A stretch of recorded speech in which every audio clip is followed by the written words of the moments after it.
Try writing them. Okay, we are on Amud Beis, 32b on the top. We're 32b on the top.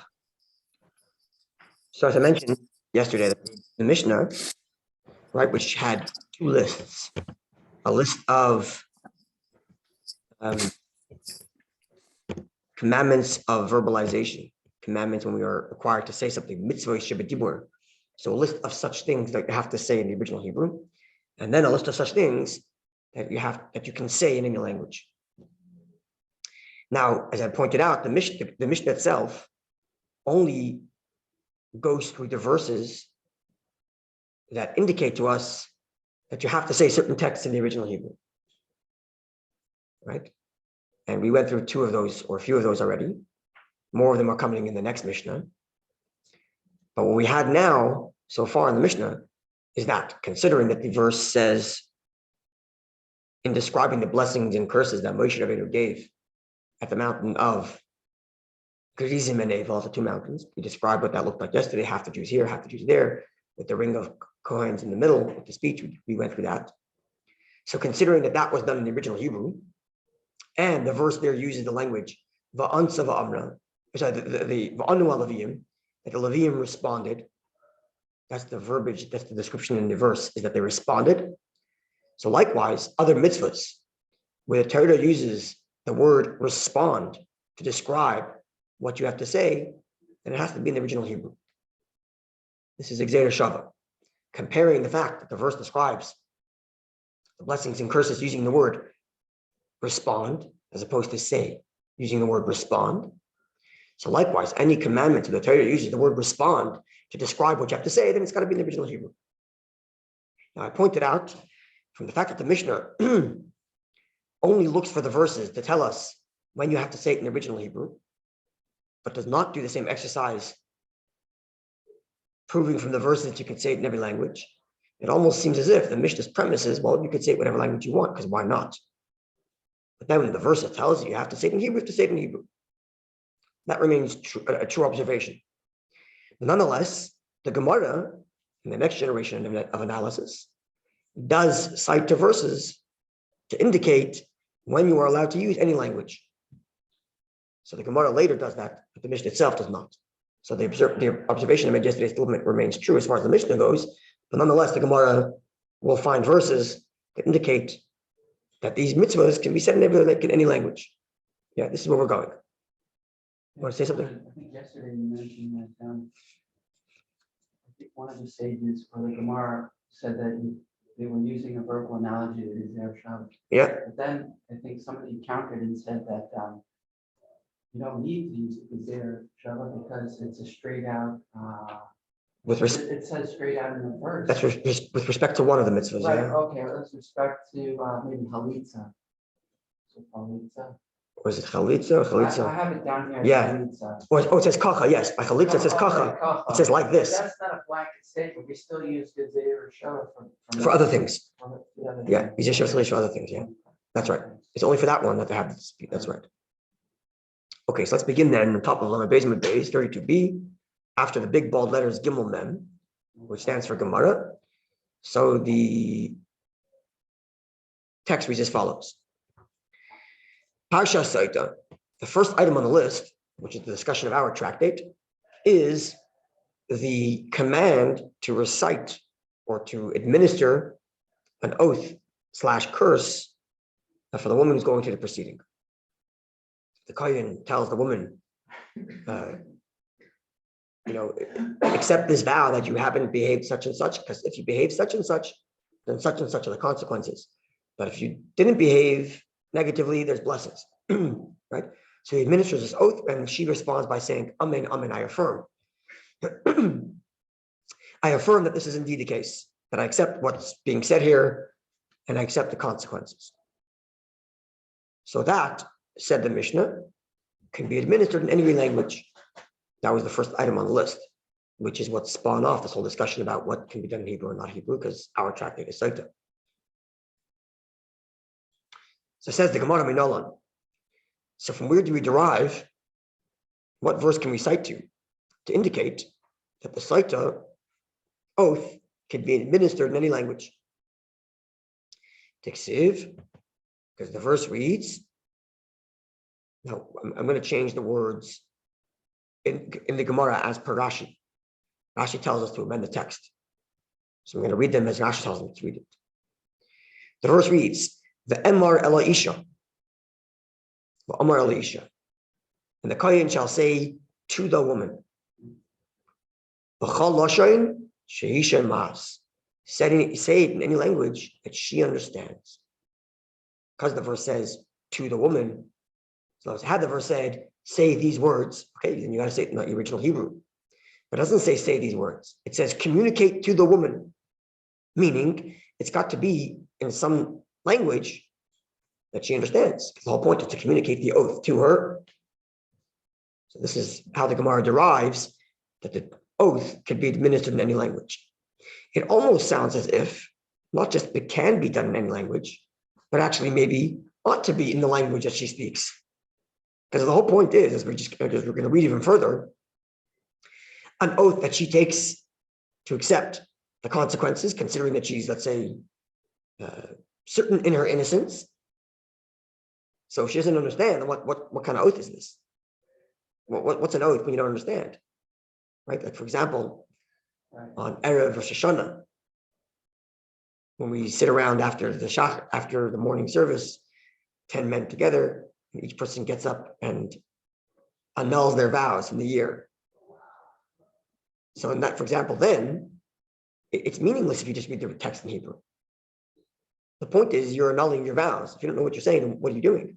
The point is you say you express regret for having not explicitly stated that you don't mean that this is not a vow, and therefore you're asking to please undo it, and so on.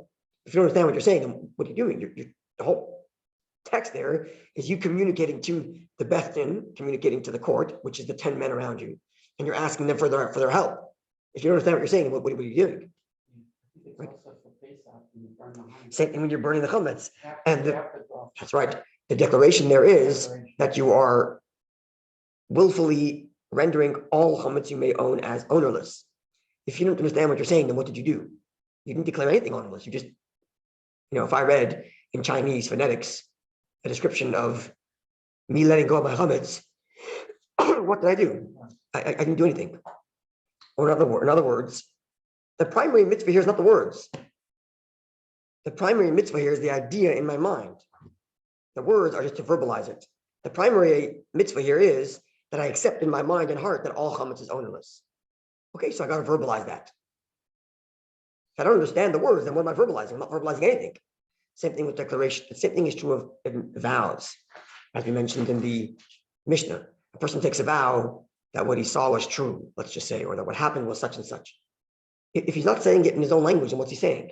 The point is not the words. The point is his feelings about the truth that he's now communicating in words. Same thing with the vow administered to this woman. The point is that she accepts upon herself the consequences. If she doesn't understand what's being said, then what's the oath? Nothing. It's meaningless. Because the whole point is what's in the mind and heart. The verbalization is just to actualize what we're thinking. Okay, so and therefore the words have to match what you're thinking, and therefore she doesn't understand. People told me that they normally dub it in Hebrew, but on Yom Kippur they dub it in English. And that's a wonderful, beautiful thing. And we discussed prayer we discussed prayer in an earlier class because the Gemara discusses prayer, and it's going to come up again, I believe, the idea of prayer. But yes, ideally you should understand everything you're saying in the Hebrew.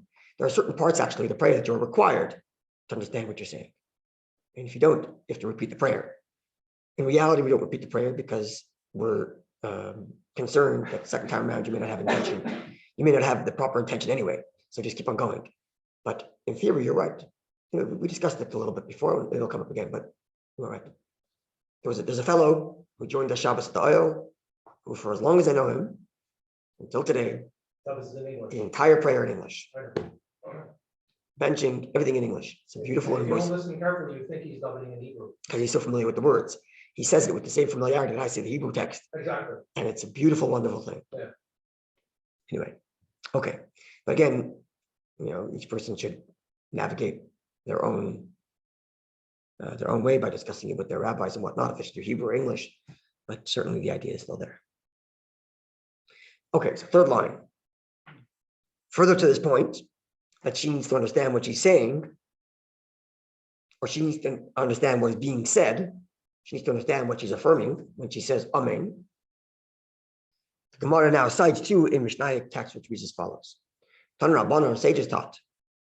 Mashmiya Noisa, we communicate to her in any language, Shehi Shemas, that she can understand. What do we communicate to her? Says this Mishnaic text. Al Mahi Shaisa, what led to her drinking? Ubemehi Shaisa, in what container she's drinking, in the cup. Al Ma Nitmas, what led her to her promiscuity, her indiscretions, literally her defilement. Ubemehi Nitmas, and in what manner was she defiled? In what manner was this promiscuity done? This is what they communicate to her. End quote from the Mishnaic text. Comes the Gemara and now needs to unpack what the text just said. So what are these things? What are the things that led her to promiscuity? What's she drinking out of? And so on. So explains the Gemara. Amahi Shaisa, when it says we should inform her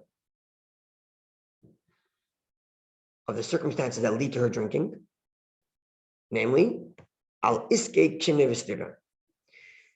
Iske means on the circumstances, maybe it's kind of a translation, of her being warned and then her seclusion.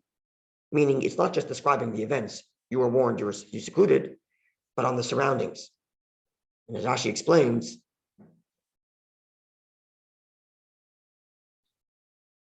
it's a general attitude of being loose around the sanctity of marriage, which led to a breakdown in the relationship, which leads to his warning and then the seclusion and all the rest of that. Ubemehi shaisa, and what is she drinking from? That's the second thing that the Mishnah said we have to communicate to her. So says the Gemara, the makida shocheres, out of an earthenware container, which of course is not very, what's the word? Refined. Not very refined, not very elevated. It's a very crass form of drinking. Al-mahi nitmis, what are the circumstances that led to this kind of to this defilement? Al-iske shreik, the circumstances of levity, treating things lightly, yaldus, childishness, immaturity, as opposed to treating marriage with a sense of maturity and sanctity. And then the final thing that we're told to communicate to her is what's the manner in this? What is the manner in which the defilement happened? Namely, you want to communicate to her that there are different ways a person might end up engaging intimately with someone they're not supposed to. It could be b'shogeg, it could be accidental. How do accidents happen? Or unintentional. Rashi explains it's possible her husband has traveled for last year and she was told that her husband died. It turns out he wasn't. So this is an unintentional infidelity. Like amazed, or maybe you did so intentionally. Your husband's home, but you didn't care. Was it ba'idness? Was it forced? Was it rape, God forbid? Or was it consensual? So we have to inform her of all the various different circumstances that these things could happen and tell her that the punishment of this drinking water is only if it was intentional and willingly. Any other way, and the waters don't have that effect. And then the kol kach lama, why do we give her this whole speech? To tell her about when are the circumstances that the water works, is, so says the Gemara, not to give the waters a bad name, bad reputation. Meaning if everybody knows that she was promiscuous, or she knows she was promiscuous, and she drinks the water, nothing happens, she might think, this whole thing is bogus. Not realizing that the reason why it didn't work is because she was raped, God forbid. Or not realizing that the reason why it didn't work is because she didn't know the circumstances of her husband's being alive or not. And that's why it didn't work. So we have to inform her of when and how the effectiveness of the water takes place, so that if the circumstances are not met, she knows why it didn't work. But in the case, if let's say she believes her husband is deceased, Yeah, is it not law that we're not allowed to mourn a deceased unless there's an actual body? not always the case. Okay, so the laws of what she should have done, I'm not talking about that we know the airplane went down into the ocean. I'm not talking about even that. then you have problems, but it's not so simple. What she should have done is incorrect. What she did was incorrect, but it doesn't make it willful infidelity, even though she shouldn't have, because there are laws around when a woman can move on if there's no knowledge of where the husband is. It's the laws of Aguna. It's a very difficult set of laws. Today, thank God, we have communication. We can kind of see what's happening everywhere in the world. But back in the old day, a guy gets on a business trip until they're back in 6 months, and circumstances are such he doesn't come back a year and a half later because the boat broke and he ended up on an island somewhere until he finally got off. I don't know what. And how is she supposed to know what happened? So this was a very big problem in ancient times called Aguna. When a woman was stuck, is my husband dead? Can I marry? Or is he not dead? Do I have to stay married to him and not be with anybody? It's a very difficult thing. Same thing with war. So there are all kinds of literature around circumstances and how can we prove or accept, halachically speaking, that we know so-and-so actually died. What counts as proof and what counts as doesn't proof. So in terms of what she should have done, she shouldn't have done what she did. She should have gone to the court and asked the court to proclaim for her, yes, my husband is dead, based on such and such evidence. She should not have went with another guy before she go into the court to verify that he's dead. But she relied on a rumor. Oh yeah, they told me he's dead and he hasn't been home for a year. So I'm gonna go start meeting other people. What she should have done is gone to the court and had the court declare for her that indeed she should have gone to the courts and have the court declare for her based on the circumstances that she may move on. But either way, even if she didn't do that, it still doesn't make her infidelity intentional, because she genuinely thought her husband was dead, even if it wasn't the right way of going about this.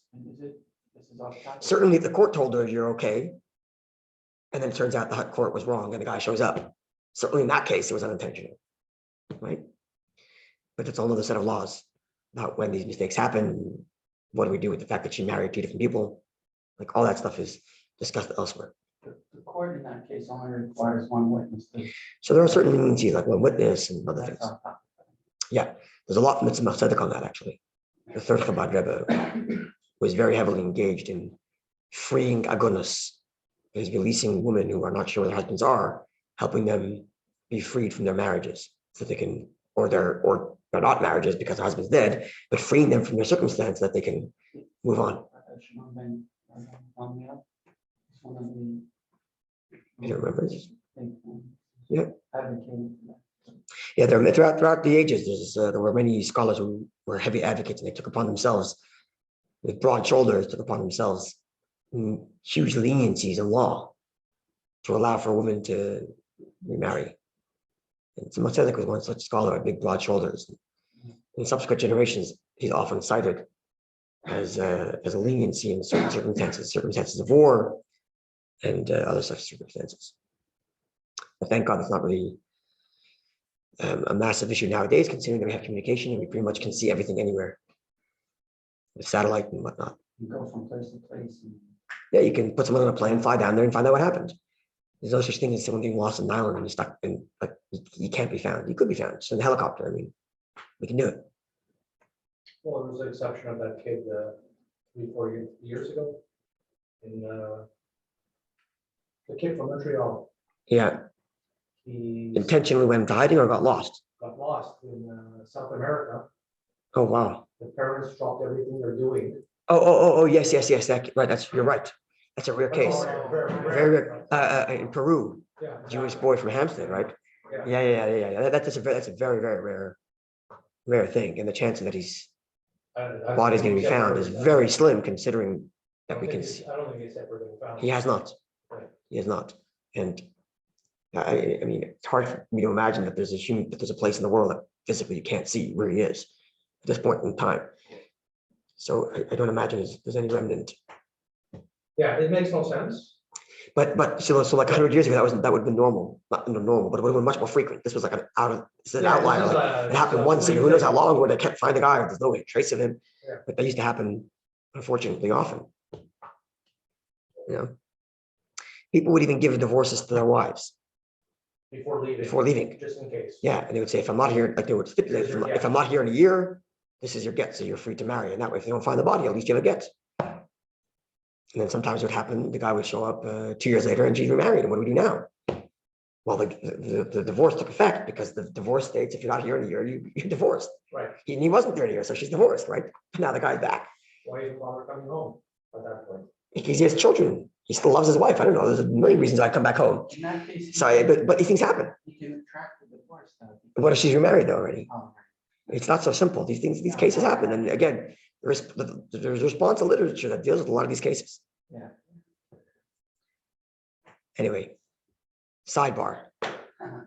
Back to the Gemara. Okay, so the next item on the Mishnah's list was Vidoy Meiser. Vidoy Meiser, we explained, is the confession of tithe is literally the translation. Tithe, as we described, it goes in a 7-year cycle. Shemitah, a 7-year cycle. And each year, or certain years, have different types of tithe. There are certain standard ones, the tithe to the Kohen, the tithe to the Levi, to the Levites, but then there's the tithe for the poor. There's certain tithe, we have to take certain produce and go to Jerusalem and eat it there. And every 7 years, I think it's in the 4th year, where the farmer, the person who makes the produce, comes to the temple. By that point, he has to have gotten rid of all of his tithe, has to have given it all away, to whichever circumstance it has to be, whether he takes his own food and eats it in Jerusalem, gives it to the poor, whatever it has to be done. Then he comes to the temple and says, I've rid my home from all that is holy, meaning I've given all that I'm required to give, the holy items that are given to all these different tithes. I declare before God that I gave it all, and I did not forget any of your commands, and I did everything as you commanded. So he tells God after the 7-year cycle of doing everything he has to. So that, said the Mishnah, can be done in any language, that declaration. And again, as I mentioned then, it stands to reason that you could say it in any language, because again, the whole point is you're communicating what you did. So you better understand what you're saying, otherwise, what are you communicating? Okay, but nonetheless, as I mentioned, the Gemara now does cite to a verse. The Gemara says, Minalon, where can we find a verse that backs up this notion that the declaration of Meiser, the declaration that the Jew makes at the temple, declaring that he is given all that he's required to give in terms of tithe, where is it indicated in the verse that it could be stated in any language? Says the Gemara, because the verse reads, quote, Yamarta lefnei Hashem Elokecha, you shall state before God your Lord.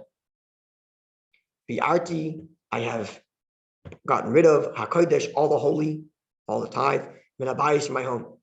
And he goes on to describe, I gave it to the Levite, I gave it to the widow, I gave it to the convert, I gave it to the, as you commanded, and everything you did want. I did everything you want, God. So it says, and you shall say, the Yalef, and we derive, Amida, the description of you shall say, Mi Sotah, from the law of Sotah.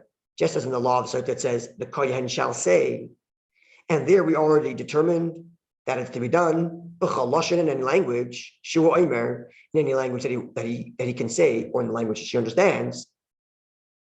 So to here, it could be done in any language. So once we established that the Torah used the word you shall say, and that word you shall say in the Sotah law is clearly in any language, because the Torah says, and you shall communicate to her, she has to understand. So therefore we can derive that here too, when the Torah uses the word and you shall say, it can mean in any language. Okay. Now, so Rabbi Zvid asked Abaye, well, why are you saying that the word, quote, say means any language? Because the word say by Sotah means any language. The Leilef, why don't you derive it? Amira, this terminology, you shall say, Milavim, from the description of the Levites, the blessings and curses. Now, Malahalon there, with respect to the blessings and curses, we already established in the Mishnah, the Lashon HaKodesh was in Hebrew. in the original Hebrew. The Levium said the blessings and curses in the original Hebrew. And there too, the Torah uses the words say. So why not derive from there, Afkan b'lashon hakodesh? So to here, with the saying of the Vidur Meiser, with the saying of the declaration that I got rid of all my tithe, that too should be in Hebrew. If you're citing to the fact that the verse uses the word, you shall say. Clear on the Gemara's question? So Abaye responds, done in Amida Gredisa, we derive the description of the verse where it says, say on its own, me Amida Gredisa, from elsewhere in the Torah where it says, you shall say on its own. The ain donin, as opposed to deriving Amida Gredisa, a time when the Torah uses the phrasing, you shall say alone, me'ani of him Amida, from a time when the Torah says, you shall say along with, respond. When it comes to the Levites giving the blessings and curses, the Torah doesn't just say that the Kohanim said, the Levites said. It says they responded and said. There's the extra word responded. So therefore, when the Torah uses the terminology say, without any qualifiers, without the word respond, those are all to be compared to each other.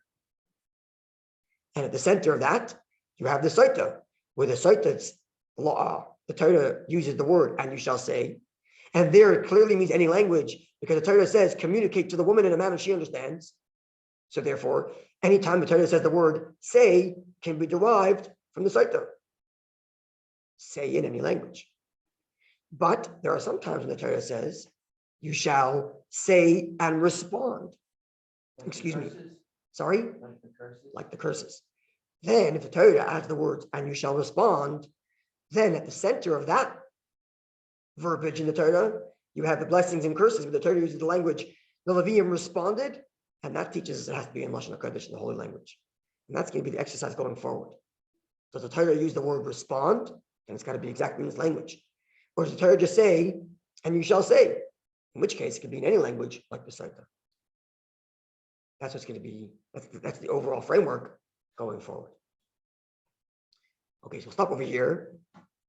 And tomorrow, by divine providence, tomorrow is Lag BaOmer, which is the yahrzeit, the anniversary of the passing of Rabbi Shimon Bar Yochai.